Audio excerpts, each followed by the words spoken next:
Namaste, good morning, good afternoon, and good evening from WWF India, wherever you are viewing us from.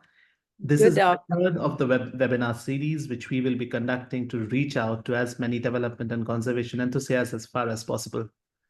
This webinar is a part of an activity under Asia's Linear Infrastructure Safeguarding Nature project, which is funded by the United States Agency for International Development and is being implemented in India, Nepal, and Mongolia by WWF and the Center for Large Landscape Conservation. India is home to the biggest population of iconic flagship species like Asian elephants, the greater one-horned rhinoceros, and the Bengal tiger. The landscapes which are home to these wildlife species, however, are under pressure from linear infrastructure like roads and highways, railways, power lines, and irrigation canals, which are imperative in meeting India's national aspirations to become a developed economy. Realizing a need for coordinated efforts from the development and conservation stakeholders, WWF India has collaborated with Consulting Engineers Association of India to promote conservation-friendly linear infrastructure development and approaches. This collaboration brings you the Nat-Infra Dialogues, which is a webinar series on strengthening natural resources safeguards in linear infrastructure development in India, which we will be covering under these issues, challenges, opportunities, and actions required to ensure sustainable development.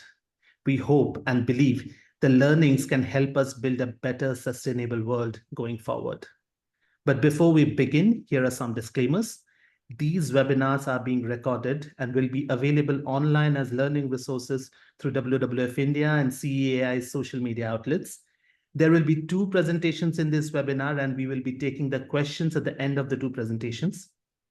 We will also welcome your questions and queries, where we will be posting the links to the knowledge resources at the end of the webinar, which we believe will serve as a medium for continued learning.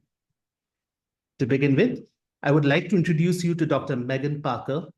Megan is the Conservation Project Director for Center for Large Landscape Conservation in Montana, US. She works as a conservation scientist focused on ecological connectivity related to linear infrastructure nation Africa. Megan's career includes co-founding Working Dogs for Conservation, where she has led research to train and deploy dogs to non-invasively detect endangered species, invasive plants and animals, illegally trafficked wildlife, and identify animals with zoonotic diseases. She has worked on conservation projects with dogs in Africa, Asia, North and Central and South America. Megan, please. Hello, welcome to this webinar. I'm Megan Parker. I'm with the Center for Large Landscape Conservation, and I'm speaking to you from Montana in the United States. I'm pre-recording this message as it's quite early in the morning on a Monday, and I do hope to join this live and listen to other speakers and be part of the discussion, but this message is taped just so that Pramod would have it ready to go. I'm very grateful to be part of this, and especially this is my favorite part of our work together on ALIGN, which is Asian Linear Infrastructure Safeguarding Nature program funded by USAID. We work closely and are partners with World Wildlife Fund US, India, Nepal, and Mongolia, and it has been a fantastic project in learning and trying to help transfer some knowledge for Asian development of linear infrastructure in areas where avoidance or the mitigation hierarchy can contribute to the well-being of nature and people in landscapes while developing linear infrastructure. This is part of WWF India's Nature Infrastructure Dialogue, which is a brilliant idea and a way to bring in practitioners and engineers and interface with ecologists and learn how development can better support nature while providing all the goods and services necessary, especially in a world that's changing towards more and more electrification, and how we need to adapt our linear infrastructure planning to support electric vehicles and a more robust power grid while accommodating the roads and railways necessary. Of course, as the human population grows on this planet, we all need to be more and more aware and protective of the parts of nature that are left for wildlife. And in wildlife, I urge you all to think about not only the charismatic species that come to mind, like Asian elephants and tigers, which exemplify some of the incredible biodiversity of India, but also down to soil microbes and the vertical space, the arboreal species, insects, and avian species who occupy the air above our linear infrastructure developments.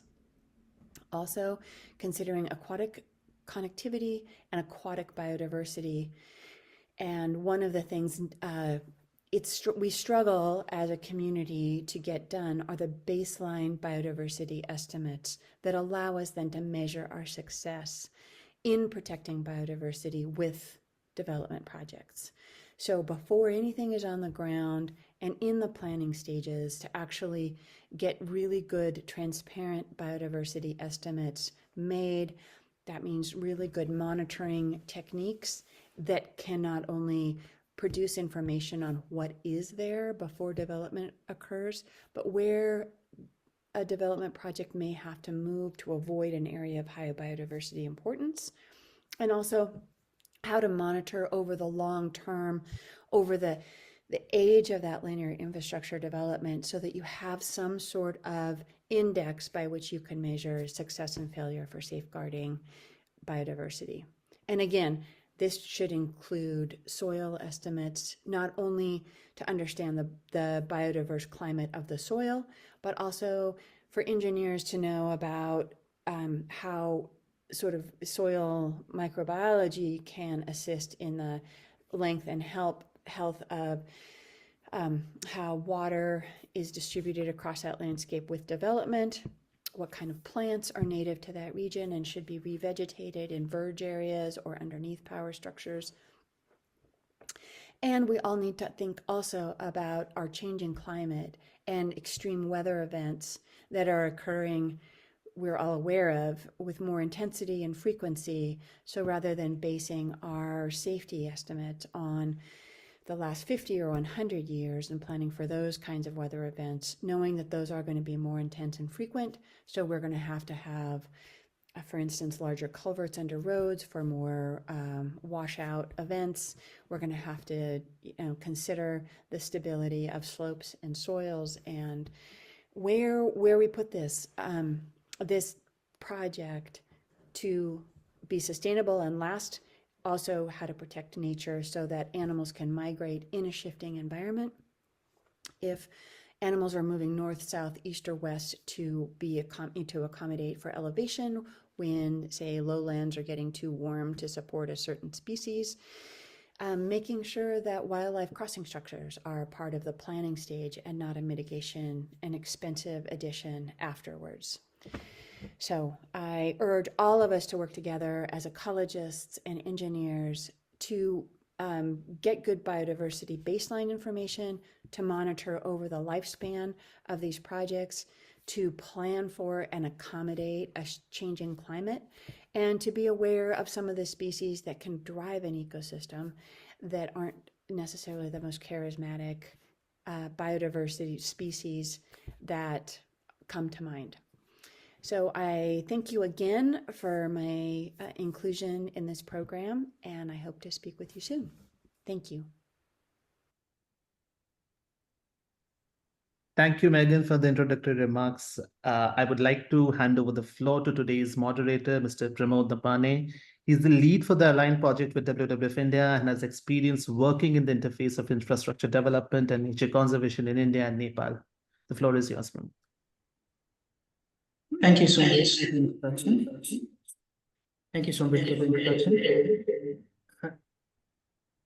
Dear infrastructure and conservation enthusiasts, we have been conducting this webinar series, Nat-Infra Talks, with an aim to increase awareness and sensitivity of the stakeholders to meet the growing need for infrastructure development, where development and conservation initiatives would complement each other to achieve sustainable development goals. The idea is to think and act in a direction where engineers, planners, developers, and conservation stakeholders sit together to plan, implement, and monitor infrastructure projects, ensuring the viability and long-term sustainability of the whole landscapes and not just individual projects. India's construction market is the fourth largest in the world after United States, China, and Japan, with $638 billion in 2023. It is expected to become the third largest, valued at $1.4 trillion by 2025. Construction industry contributes to 9% of the country's gross domestic product while employing over 70 million people as per 2023 records. With all these whopping figures, India's development pathway is skyrocketing, whereas the need for nature-positive infrastructure development is higher now than ever before. To ensure our investments become more sustainable, climate resilient, and environment friendly, to enlighten us on the need of nature-positive infrastructure development and how environmental assessments contribute to achieve sustainable development, we have two eminent speakers today.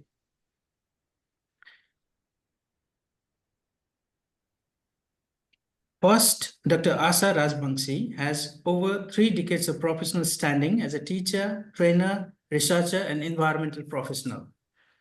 After her superannuation from the position of Scientist G at the Wildlife Institute of India, Dehradun, in July 2018, she has been working as an independent environment expert. She has been instrumental in developing mainstreaming tools for biodiversity ecosystem services and impact assessment, and has been credited with promoting strategic environmental assessment, valuation of environmental services, sustainable land use planning, smart green infrastructure, and developing nature-based solutions for promoting wildlife-friendly developments in different sectors.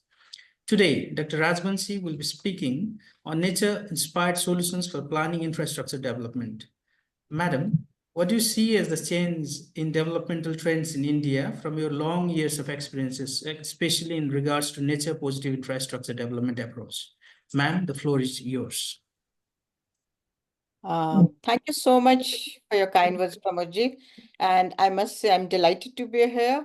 And I must thank you for giving me this opportunity. And without taking much of your time, let's straight away start talking about things that we are here for. Are my slides visible? Is the presentation visible? Yes, ma'am. It is visible. Okay. Can you please change it to slide presentation, please? Thank you. Okay, so I think I wanted to talk about on what is nature-based solutions and how we can take best advantage of these in planning infrastructure development. And as we say, a picture can speak 1,000 words. What I present in this very first slide for you is a picture which speaks for itself. And here is a nest, and based on insights from this nest, we have this hammock which is prepared and is being used comfortably by many. This has become a kind of a favorite design in many stores. Now, from here on, what I want to actually highlight that we know nature has different roles. Some we don't, and some are very intriguing. And when we realize that what nature can do for us, we feel so blessed. Now, before we go and talk about it, let me draw your attention to the fact that we are at a point where ecological crisis and economic aspirations are just driving us crazy. We want both of these.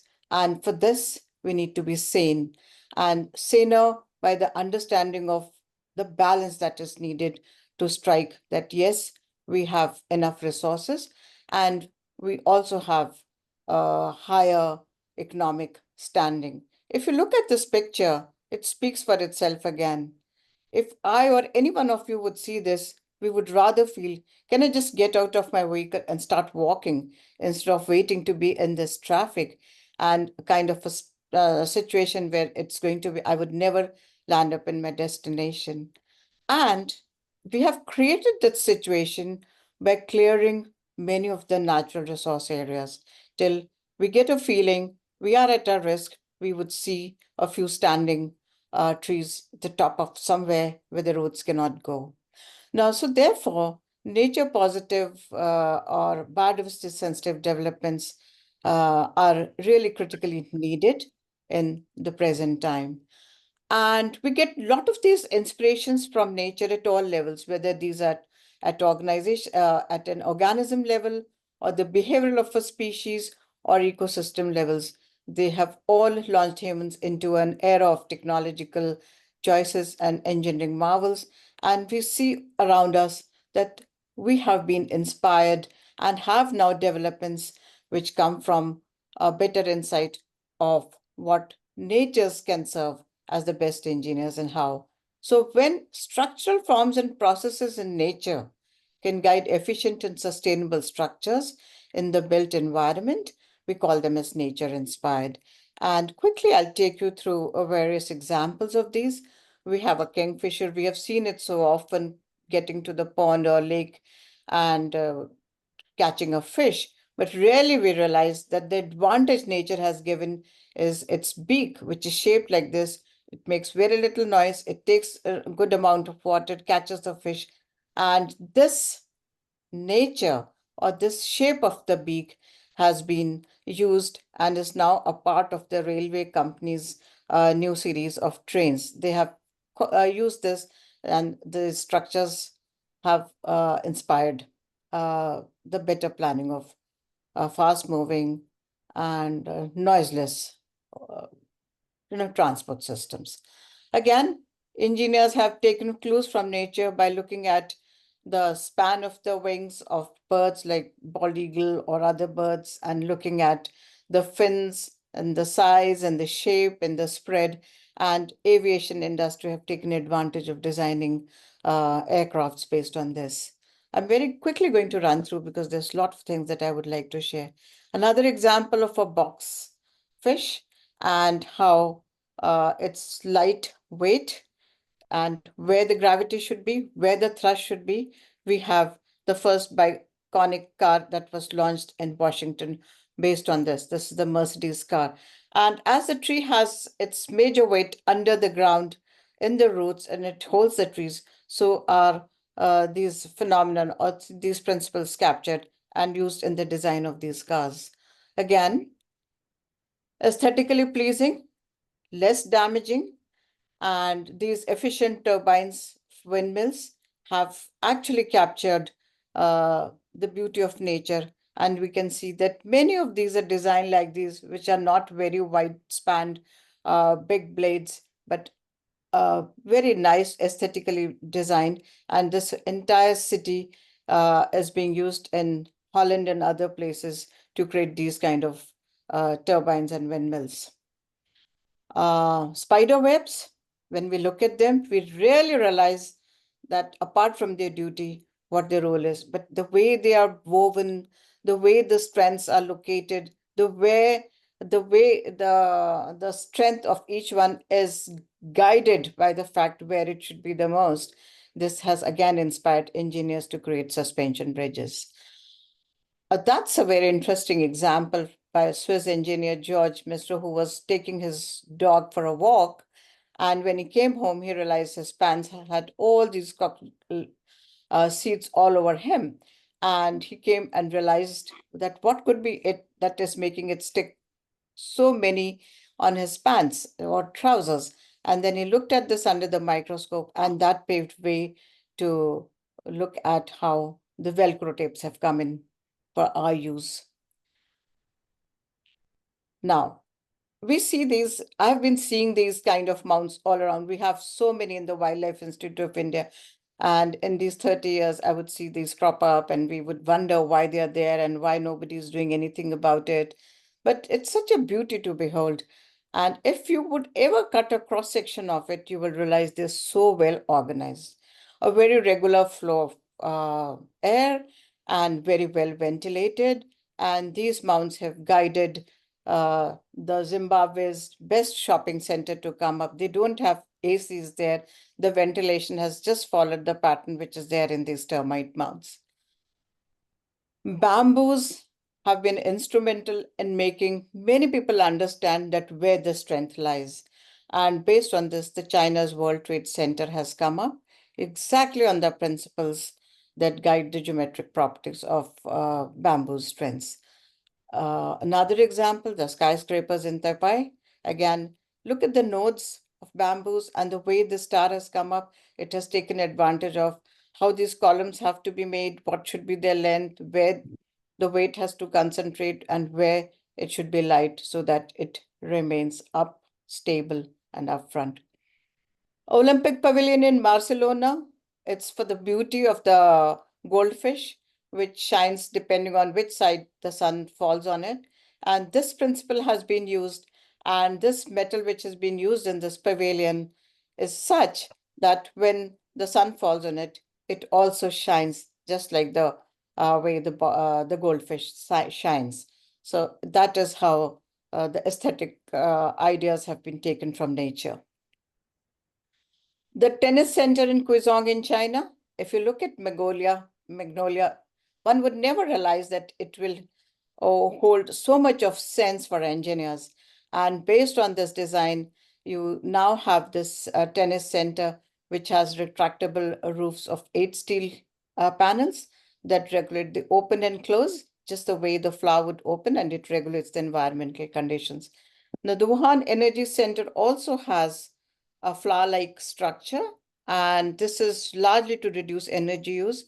The column, the stalk of the flower resembles a kind of a solar panel. If you look at the top, the roof part of it, here they have the solar panels, and this is where they have reduced the energy use by keeping it, slimmer than the rest of it. So with this background, we are very clear that nature has given us so much. And now it is our time to invest in nature-based solutions so that we don't lose different elements of nature because of the threats, because of the conflicts that we see around us on an everyday basis. And how can we do it? And this is possible if we understand the role of nature-based solutions.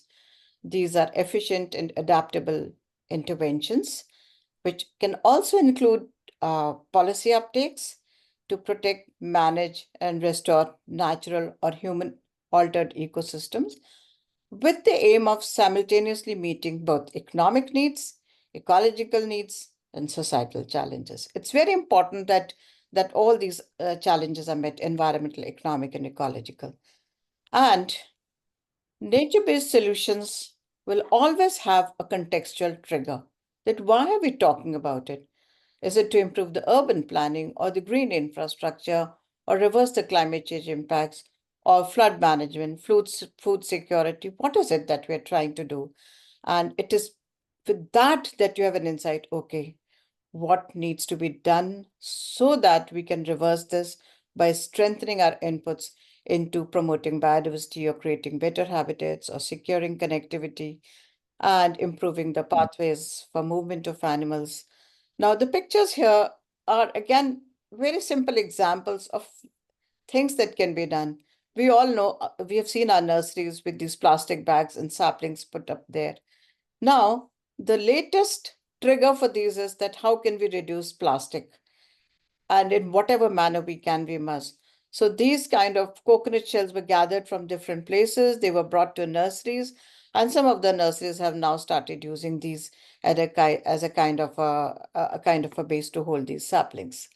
So that's interesting. That's innovative, but a kind of a very small intervention.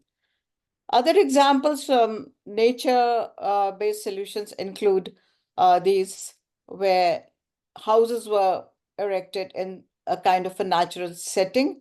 The nature was disturbed and these concrete structures came up, and then people realized that sparrows and bats didn't have a place to roost. And because these species were gone, it also had its impact on human beings.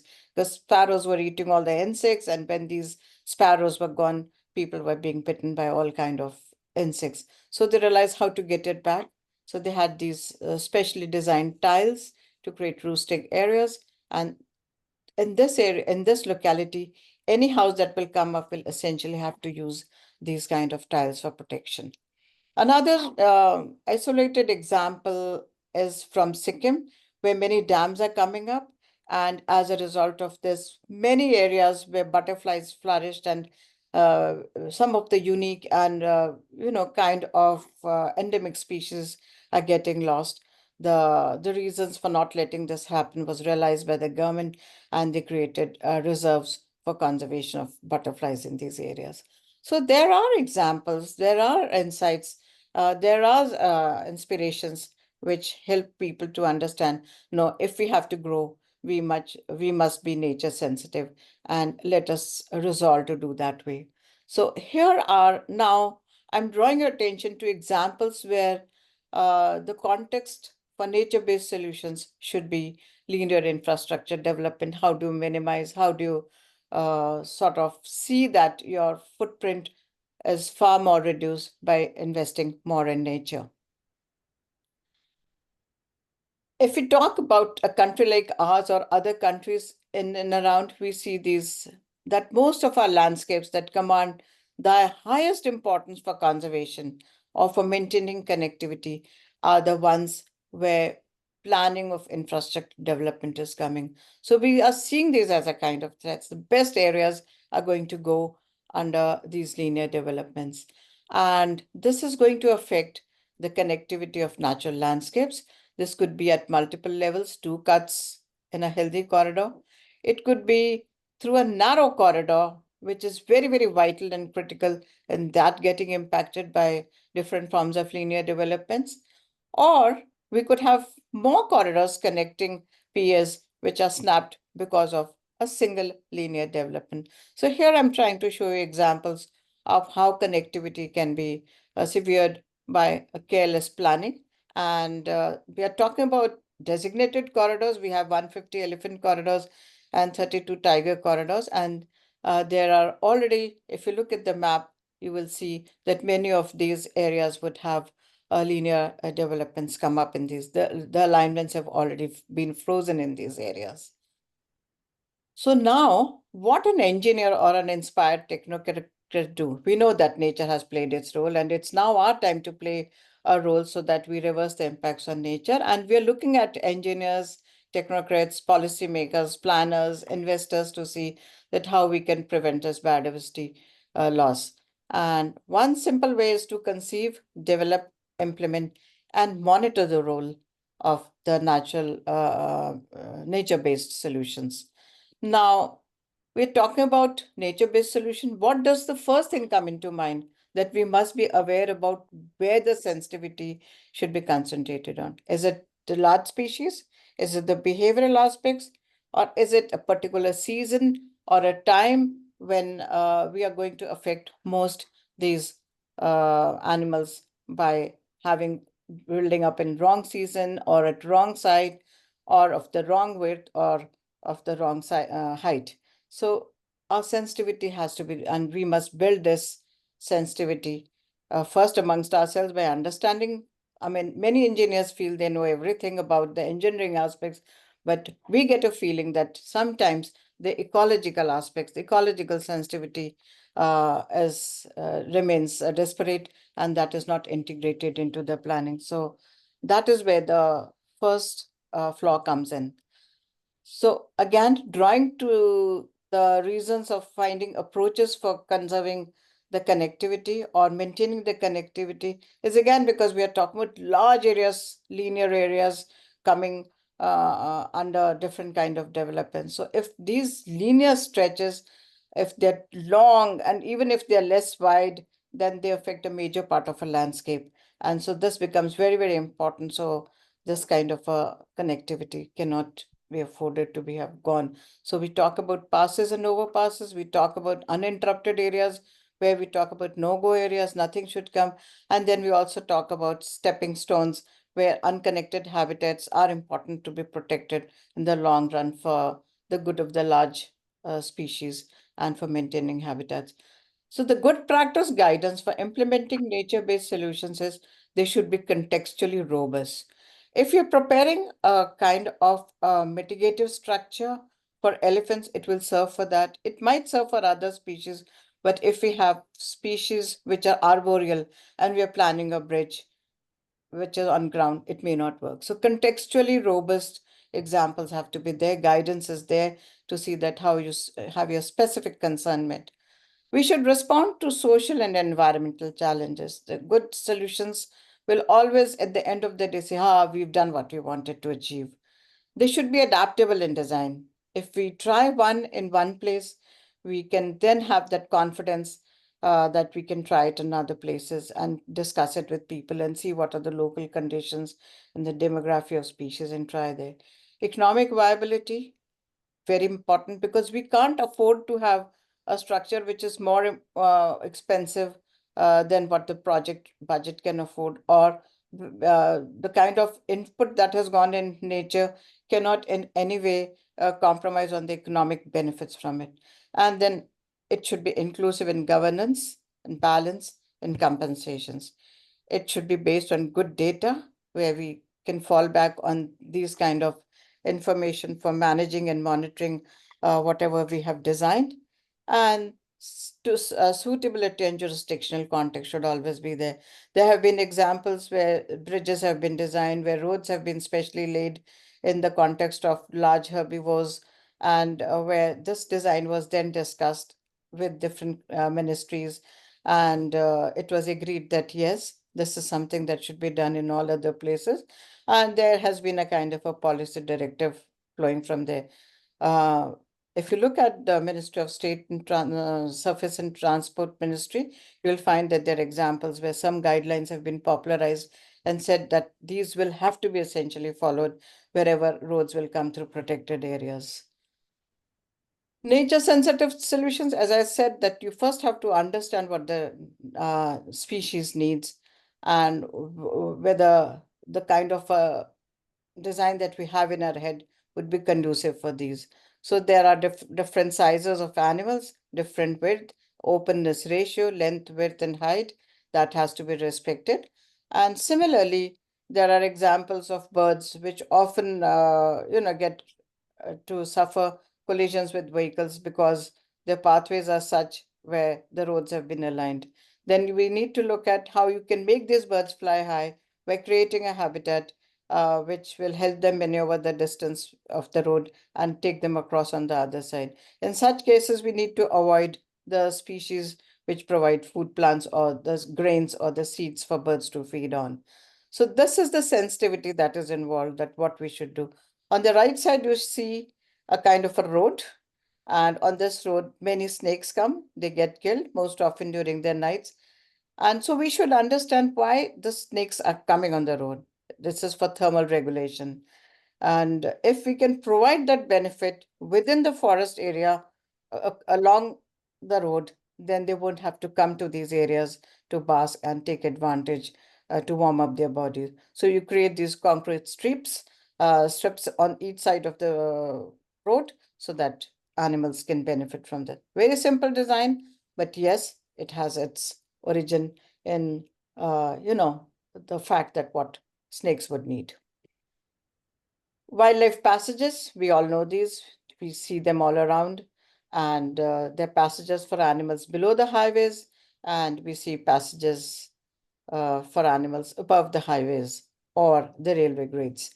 Now, these are designed suitably in many cases, but they can be wrongly placed. There are examples from around the world where these are excellent structures, but they are sometimes located in a place where animals will never use them.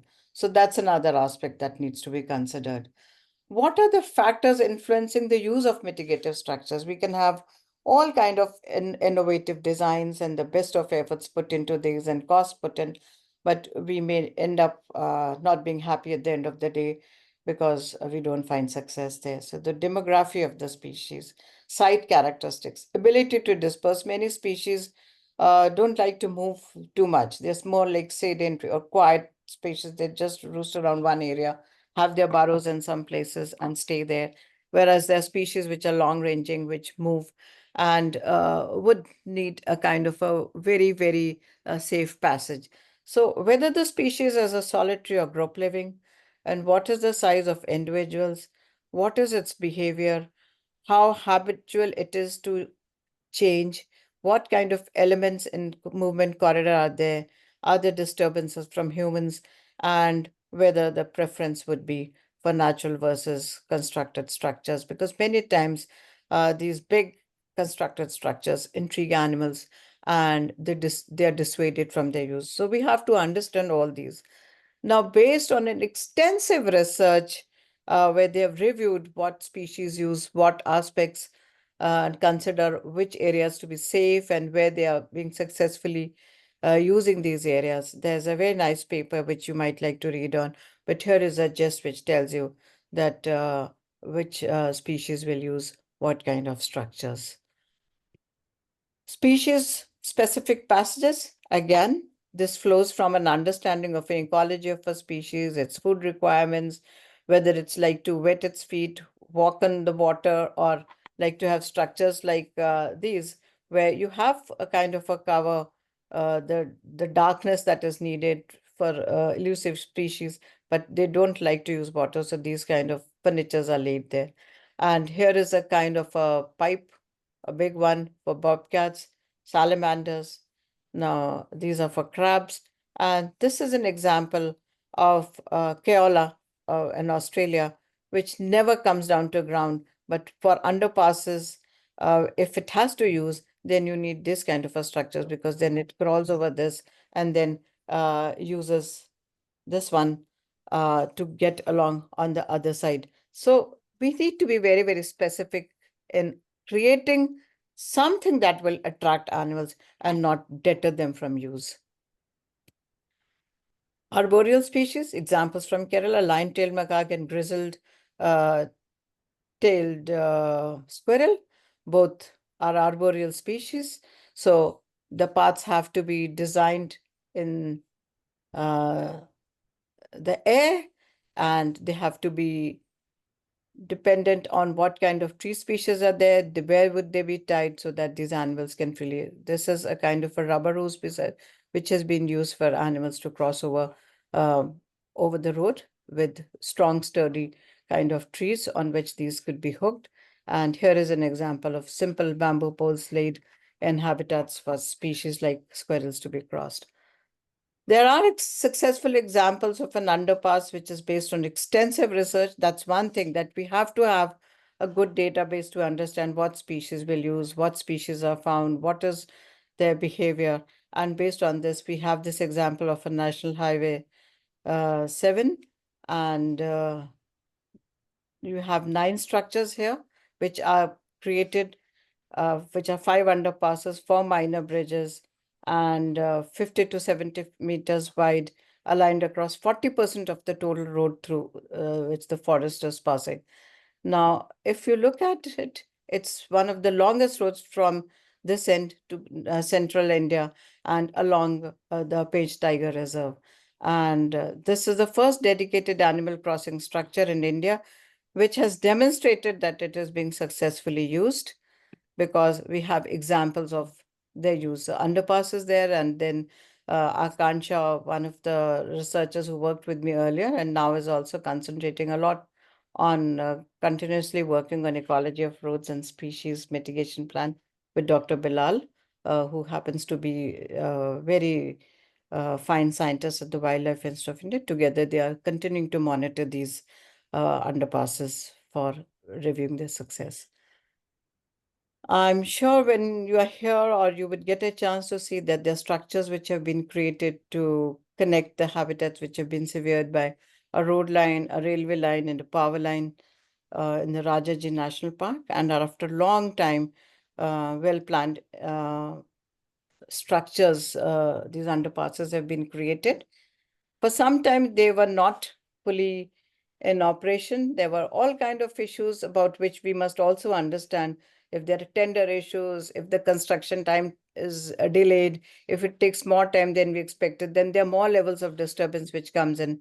So this has been a scene for a very long time. But finally, we have these structures ready. And the proof of the pudding lies in eating. And what you see is these structures are being used by animals. So we can create all kind of structures. They can be no good and they can be a delight.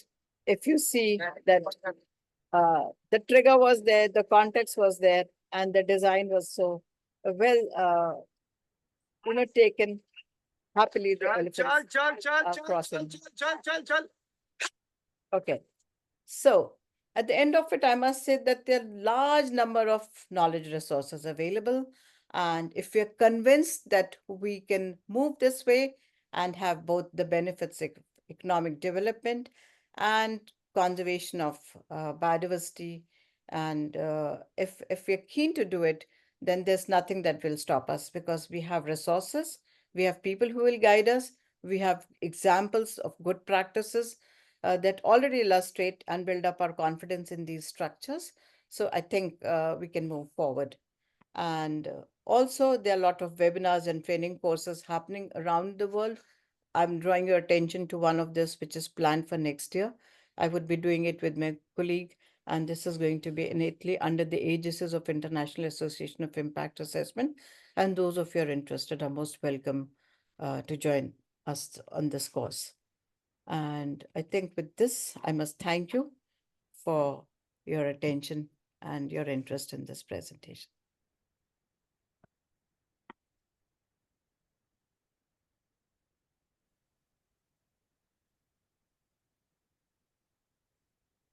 So thank you very much, ma'am, for your very insightful presentation with a lot of stories from ground, which are very thought-provoking and then very encouraging. Thank you very much. We have already some questions which we'll be posing to you later on for the presentation, after the presentation. But for now, we have Dr. Arvinder Brara, sir. Arvinder Brara, sir, who is an international management consultant with a wide experience of over 50 years. With renowned corporations in different parts of the world. Currently is the founding chairman and managing director of Mantec Consultants Private Limited since 1979. During his long professional career, he has worked with various aspects of project management, operation, maintenance, policies and legislation, technology transfer, industrial development, environmental management, infrastructure development covering ports, roads, highways, and water supplies and sanitation, power sectors, among others. Since your consulting firm does a lot of environmental assessments of large linear infrastructures, among others, what has been your observation on ecological advancements in environmental assessments and overall infrastructural development in India? I'd like to ask you, sir, how do you rate the efficiency of and efficacy of the consulting firms involved in environmental assessment in India? The floor is all yours, sir, Dr. Brara. Thank you. Are you going to put on the slides, Pramod? Yeah. So, good evening, everybody. I am delighted to share some of my thoughts on this very important aspect. As you all know, the rapid urbanization is leading to environmental degradation. And the need for sustainable infrastructure development has become very, very important. The environmental assessments play a very major role in this aspect, and I'll be happy to share some of my thoughts on how the environmental assessments, including EIAs, can help improve the nature positive outcomes of projects. Next, please. So the basic, as you all know, the basic activities of infrastructure development, the aspects cover the economy, the livability, they are market driven, they are built because there is a need to be built, the redevelopment, and the infrastructure, as you all know, is of extreme importance to the development of the nation. However, we will review this, and what has unfortunately been happening is that the development drive to do it very quickly is taking its toll on taking care of the nature and the nature protective aspects of the infrastructure development. So we need to become aware and change our approach to EAs and in relation to the nature requirements for sustaining our society and not leaving a poor natural environment for our future generations. Next, please. So, what is environmental assessment? Basically, there are two. One is a strategic environmental assessment, which is a broader assessment of an area. And then there are environmental impact assessments known as EIAs, which are project specific. And they are conducted prior to the approval of any major projects. It's a requirement to get what's called an environmental clearance for such projects, and they, depending upon the nature of the project, they are either given by the Ministry of Environment and Forests at the center, or if they are of certain smaller size, then they can be given at the state level by the state environmental agencies. Next, please. So, the primary objective of the environmental assessment of EIAs is to identify the potential environmental impacts and risks. And then, having identified these potential environmental impacts, to propose mitigation strategies to minimize the negative effects. And also, public participation has become mandatory in the EC process for most of the projects, infrastructure projects. So, enhancing public participation and stakeholder engagement is an important part of the EIAs. But Sir, can I share something with you? This is all very good on paper, but honestly, what is really happening is the EAs and the environment impact assessment reports are being made primarily with the focus of getting the environmental clearance. The real focus in trying to do an honest, good job to get nature aspect covered properly is being diluted, and I will come to the reasons. I mean, the consultants are not to blame for this because of the overall situation. But the sad fact is that the EIAs and environmental assessments are more focused on getting the environmental clearance, getting the project going, than to really, from the core of one's heart, protecting nature and the environment. And we will analyze in the next slides and the challenges why this is happening. Next. Sir. So we've already, I think, discussed this. There are obvious benefits of a proper environmental assessment and EIA report, and that is informed decision making. It gives insights, or is meant to give insights and data for informed policymakers and development stakeholders. The aspect of sustainability is obviously to be covered, and the stakeholder involvement is also to be done.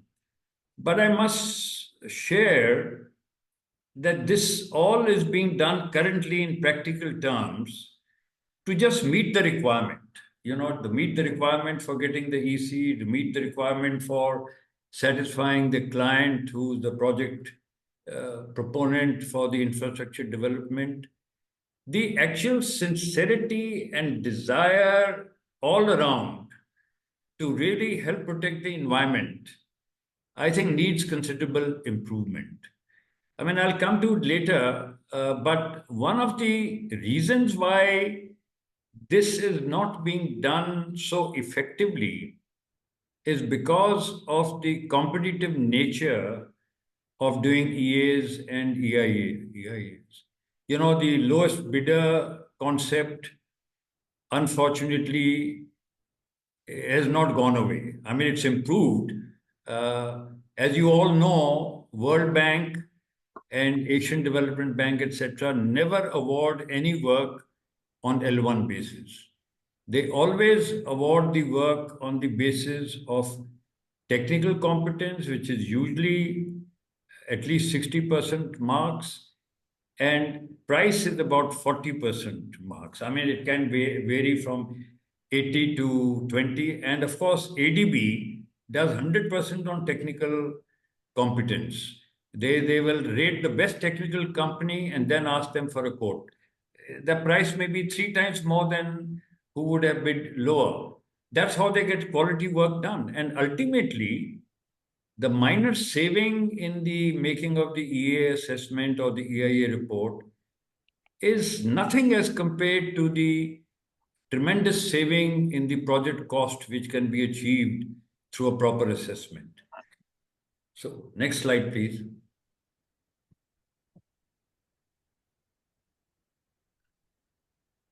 So, as you all know, the EAs are required to cover biodiversity protection. There are, laid down chapters under the EIA notification of 2006. And then those chapters require the biodiversity aspects to be covered. They require the environmental management plan, and they also require the monitoring and feedback mechanisms to base on recommending environment management plans. So nature positive aspects should form a very important aspect of EAs and EIAs. But in real terms today, what is really happening is that they do not. I mean, it's a sad state. Of course, if you're doing an EIA report for a World Bank or environmental stuff for World Bank and ADB, then it is happening. But if you're doing it for a national project, for whether for NTPC, NHPC, the big names, and they are good people. I mean, I'm not by any ways blaming them. I'm just, the whole setup, the whole mechanism of getting this work done does not honestly focus on quality, because it is focused on paying the least amount to the one who's making the EIA report. So you will appreciate, how can you do a proper good job if your hands are tied and you have to compete? So in all fairness, improvements are taking place. I'm on the governing council of the Consulting Engineers Association of India, and our president is also participating, Mr. Sharma, in this, and so are some other senior persons. And we have taken an initiative to take up with the government authorities and government departments to go away from L1 and award work on the basis of both technical competence and cost. And some departments have started doing it. So there is hope, but a lot more needs to be done. And I think as long as the project proponents also realize that of infrastructure projects, that it's ultimately more costly to get a cheaper EIA report done than a good one, which costs more, because you can save a tremendous amount of money and headaches later on. Next, please. So now, there's some case examples of green infrastructure projects. One, of course, is the green roofs. Well, so far, to be honest, green roofs have not taken off, but in some respect, solar energy to be, solar panels to be installed on the roofs has, because of the incentives, taken off, which is a good thing, because that is also helping to reduce the energy being produced from fossil fuels. But green roofs are really required, and I've seen a few of them. They are very simple to do. They require a non-permeable liner to be placed, and then soil on top of that, and then plants to be grown. I know some people, I live in New Friends Colony, I know some people who have, made their roof, they've grown a lawn on the roof, etc. But some, if they've not been able to do the entire thing with the drainage, etc., in place, they have at least put plants in pots and put on the green roofs. So anyway, I think for all new townships and infrastructure developments, the concept of green roofs needs to be enforced and encouraged. I hopefully am positive that that will happen in the future. The other thing which is very important, I'm still on the other slide. The other thing which is very important is the permeable pavements. Now, unfortunately, most of our payments which have been made by DDA, MCD, etc., are not permeable. And I think all of you know that water shortage in most cities of India is going to be a serious problem. As you all know, the depth of water availability when you try and make a tube well has been going up, and soon time will come when you can't even get groundwater.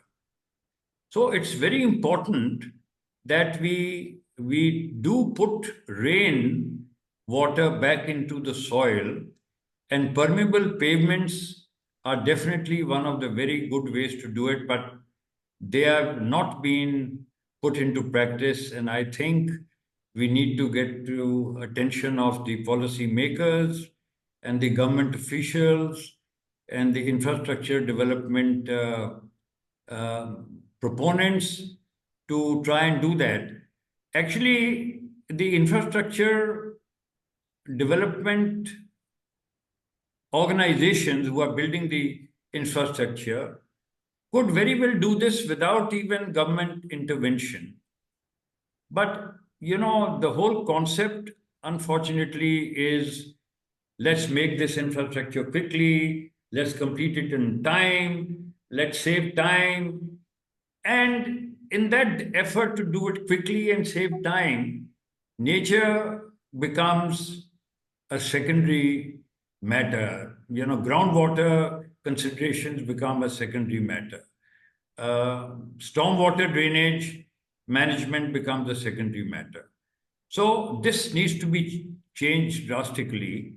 I don't have all the answers on how this will happen, but I do know that people who are attending this, we all can, if we can have a voice and in our own way raise this, then change can happen. The other example of wildlife corridors has already been addressed very properly and effectively, by Asha ji. And so, but just to emphasize, they are being done, and as she rightly pointed out, these have been built in some places without addressing the need, and they're not being used. So wildlife corridors must be built where they're going to be used. I think things are improving, but again, the whole spirit and approach behind that is, we got to show a wildlife corridor, so let's do it here. And anybody who comes and sees can say, okay, here's the wildlife corridor.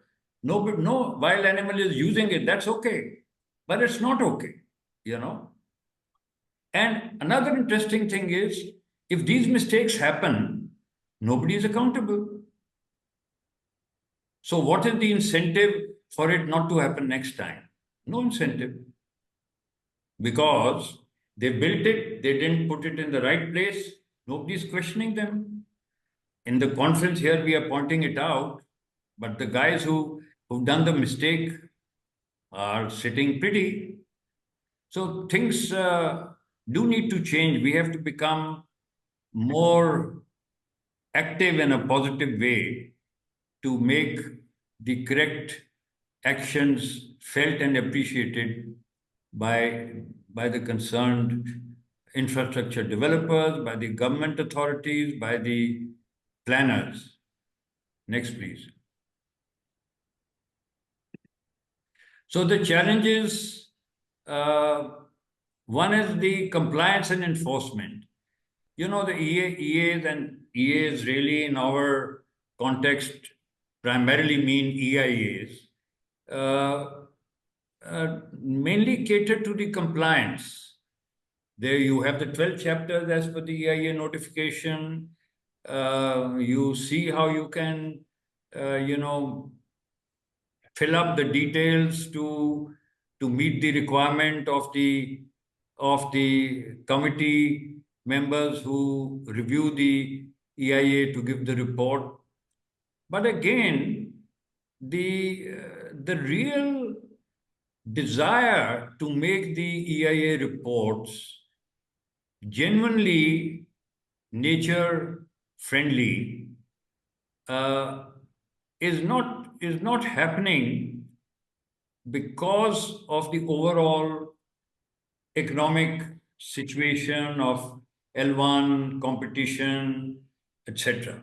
But I think this will change because people are realizing that global warming is a reality, that you know, we are one of the India has the, I think, 20 worst polluted cities in the world, but we are merrily going around, you know, just talking about it and nothing concrete is being done. I mean, the Supreme Court has been now trying to say that since there are directives that stubble burning must be stopped, but it's not being stopped. So they are saying, take the officials to task. Now, Supreme Court is probably the only conscious keeper for nature protection and for environment, not the people who are, you know, actually doing the economic activity. That needs to change. The stakeholder conflicts are obvious because some stakeholders want environmental protection, other stakeholders want quick profit and making it, you know, the project come up as soon as possible. Here again, it's more of I have attended a number of public hearings, I've conducted some. I think it's more of a formality, and of course you have some activists who come up and try and stop it, the project, even if it has merit. So, you know, the whole game is not focused on real national interest and interest for nature. I mean, I'm an optimist, so don't. I hope I don't sound like a pessimist. But the fact is that these aberrations need to be corrected, and they can be. Next, please. So future directions, of course, GIS system and remote sensing has become very important and helpful. My company, Mantec Consultants, uses this extensively to great benefit, saves time and gives much more data than was earlier available before these tools were available. So that's a very positive step. in getting such technology being integrated with the EAs. Then the strengthening of policies is something which has to be done from the heart.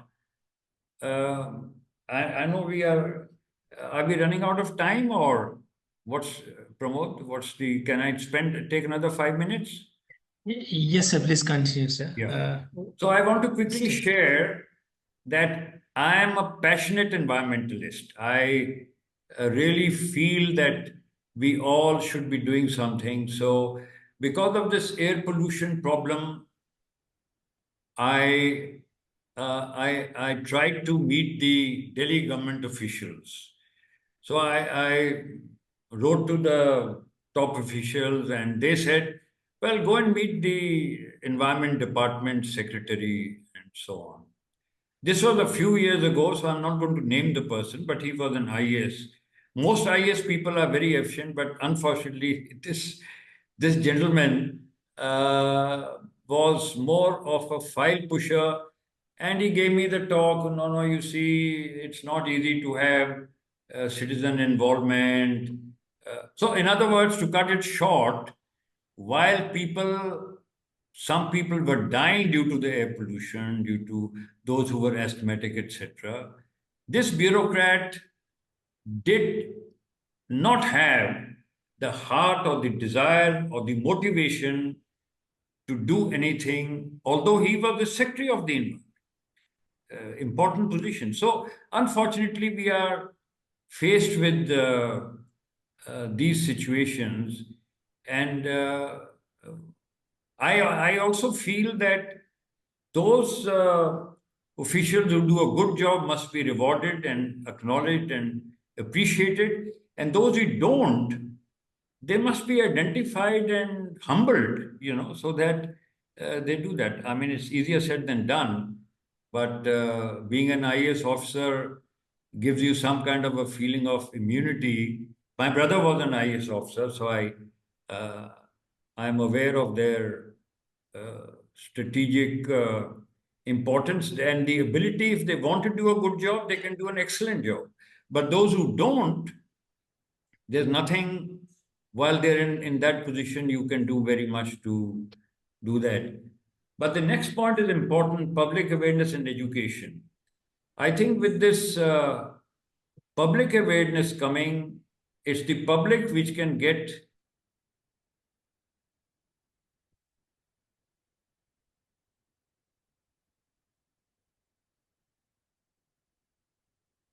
Did we lost him?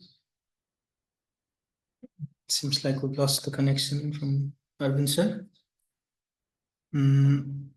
He was in his almost last slide. Until we'll be, trying to get him back online. Foremost, apologies for all these technical errors that we had during this presentation. He would come back again, and then we'll be discussing on the remaining portion of the presentations. No worries with that. So I'm seeing here Megan as well. Thank you, Megan, for your presence despite the very odd timing there. So we'll also have some questions to you most probably. So while we wait for Arvind sir to get back, we have some questions in the chat box, and this question I would like to direct it to Madam Asha ma'am. Asha ma'am, is there any effective policies in India for nature-based infrastructure as such? Is one of the questions raised by Shivangi. Together with that, Dipendra Sunar writes, how or what kind of nature-based infrastructure are viable for the Himalayan landscapes, especially in relations with the linear infrastructure constructed by army or defense that cut through large tracts of temperate forest, is the question, ma'am. Would you like to dwell on that? Thank you, ma'am. Let me first answer the first question related to whether we have policies in India. It is not just policies. Today, the government of India has been conscious about what has been done in the past and what should be done to keep the interest of environmental protection and economic development together, like the twin objectives for the win-win. So if you recall, Pramodji, you are also aware that we had this best practice guidance on nature-friendly or eco-friendly structures to be designed through sensitive areas. This almost became like a Bible for everyone in India and even outside. And this document has now been referred again and again by the government, by the Ministry of Environment and Forest, by the road transport departments, that it needs to be followed in spirit and in letter and in action. So we already have that. Apart from that, now nature-based solutions are also becoming a part of the larger framework when we talk about being part of global conventions, whether it is CBD or whether we are partners at IBIS, and where ministry and experts from our countries are going. It is already being endorsed that nature-based solutions is the way to go forward in future. So that answer, does that answer the question, or do we still have some thing? I think that is what the major scenario is. India's context of eco-friendly linear guidelines that has been And produced for by railways, which WWF has there was been no recognized. EIA required, but now the way things are moving, the way information is being generated, resources come up, research outputs are generated, even railways have accepted there is a strict guideline that animal passage plan has to be approved wherever there is an upgrade or there is a new alignment being laid. So we already have things going in. I mean, I'm quite hopeful gradually these will improve. So for the next question, which relates to infrastructure development in in Himalayas, the Himalayan landscapes. there are already issues with developments in Himalayas. We are talking about Char Dham Yatra, and we are talking about Kedarnath Badrinath route. We are already talking about alignment which is being laid. Before it is even done, you already see that the impacts are becoming visible. There are a lot of science-based, evidence-based research which are saying that that's not the best, option. So one thing is very clear: nature-based solution is not an option where you have to have no-go. Where you have to avoid developments. It's not like a quick pass for making things through. I have a nature-based solution, so let's go ahead and design this. That's not how it is. And in case of Himalayas, we don't have much evidence-based information about structures which are actually put up or structures how they're being used. So we don't have enough guidance available. So that also is also a sign that we need something at least for the Himalayas, because most of these Himalayas countries also face these most challenges coming up from not from climate change, also biodiversity very rich in those areas. So that should be something that we should be And aligning the fact that to. these So are seismic areas and we already have all kind of disasters. on disasters we see, yes, ma'am. So that is what. So thank you, ma'am. Arvinder sir, we lost you during your last slide. So would you like to any have some concluding remarks onto that slide? And also we have a question for you waiting. Sure. Well, in conclusion, I would only like to say that we need greater practical EA assessments, EIA reports to focus sincerely on nature protection than is being done currently. One of the answers, and I mentioned that CEI is working on it, is to go away from the L1 process so that there is money for a good work to be done. But other than that, even within the constraints of the money, the EIA reports can still do better than what is being done in terms of nature, positive impacts and principles and improvement. So I would like to only share that I think that we all have to encourage our family, our children, our relatives to be more conscious of protecting the environment, to be more conscious of not wasting water, not keeping their house clean and dirtying the streets and outside, and things like that. So in that spirit of trying to encourage citizens from all over the world, including India, have developed a website called www.greenpledges.com, which kind of lists what every citizen can do to help reduce the impact of global warming and protect. And I hope that each individual who feels responsible for contributing to protecting the environment will start doing activities as to check whether they are doing the activities as per the list, comprehensive list attached. And I think that we can, it's a challenging task to tackle India having the most polluted cities in the world. But at some stage, China had that. I also remember Los Angeles at one stage was considered one of the most polluted places on earth. And they overcame it. And so can we. But for that, it's of course not. I mean, there's a general tendency to say, okay, the government has to do it, the authorities have to do it. But in addition to what government and authorities have to do as individuals, we also have to start doing small things. The carpooling concept in India is practically non-existent. Everybody, especially in the Delhi region, says, why the hell should I ask my neighbor if he's going to say and to go together? I have got my car and I've got my driver, and so the thought doesn't even come to him that this is not for saving money, this is saving the environment. Till these thoughts come, the improvement will be slower and difficult.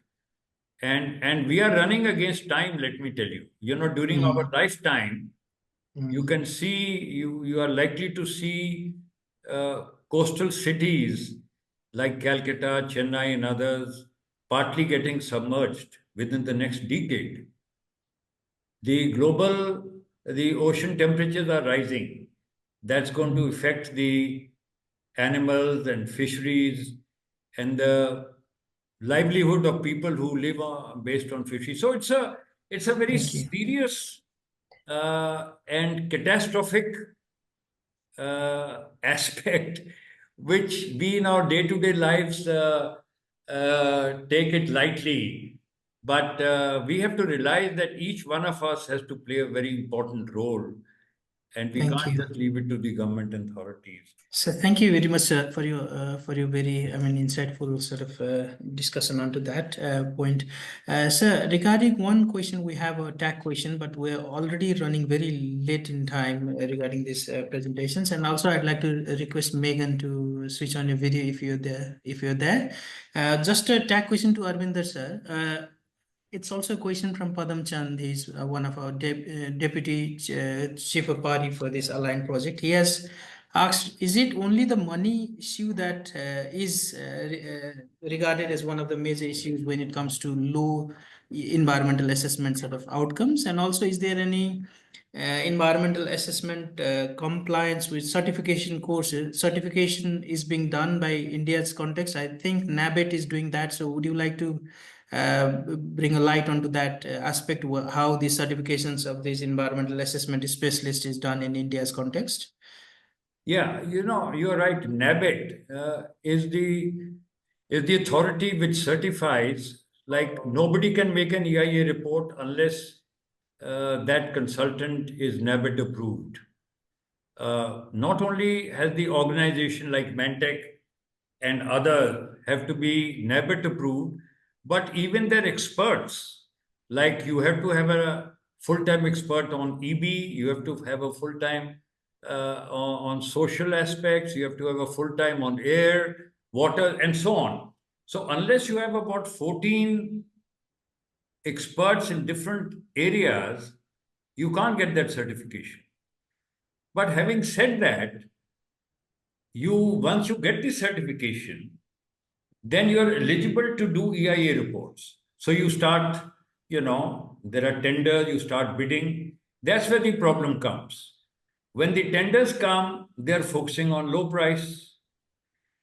I remember we had a recent interaction with NABET and other authorities, and they also want, there's an EIA coordinator. They also want the EIA coordinator to actually visit the site. Now, some of the sites are in Assam. So, of course, he should visit. There's no two doubt about it. But if the cost of the project is so low, then it's not feasible. So, the malaise of low cost and high quality expectation has to be understood and removed.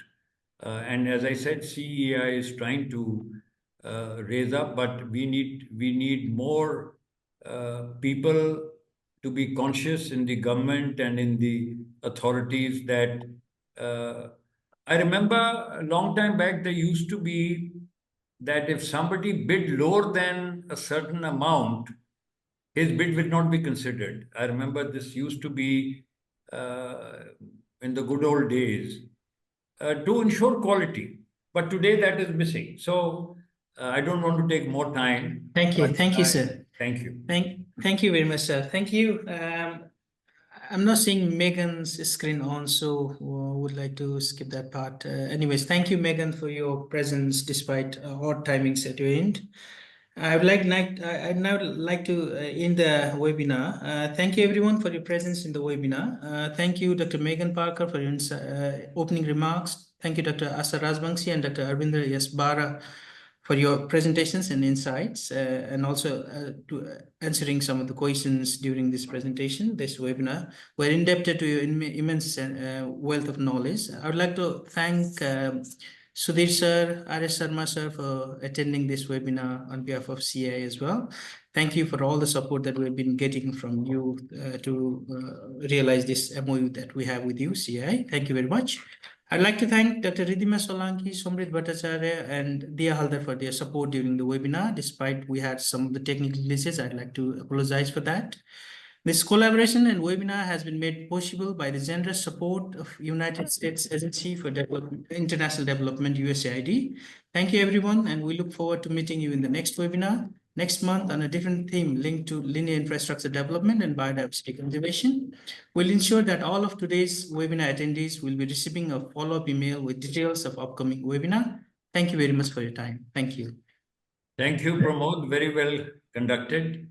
We appreciate WWF taking the initiative along with CEAI for doing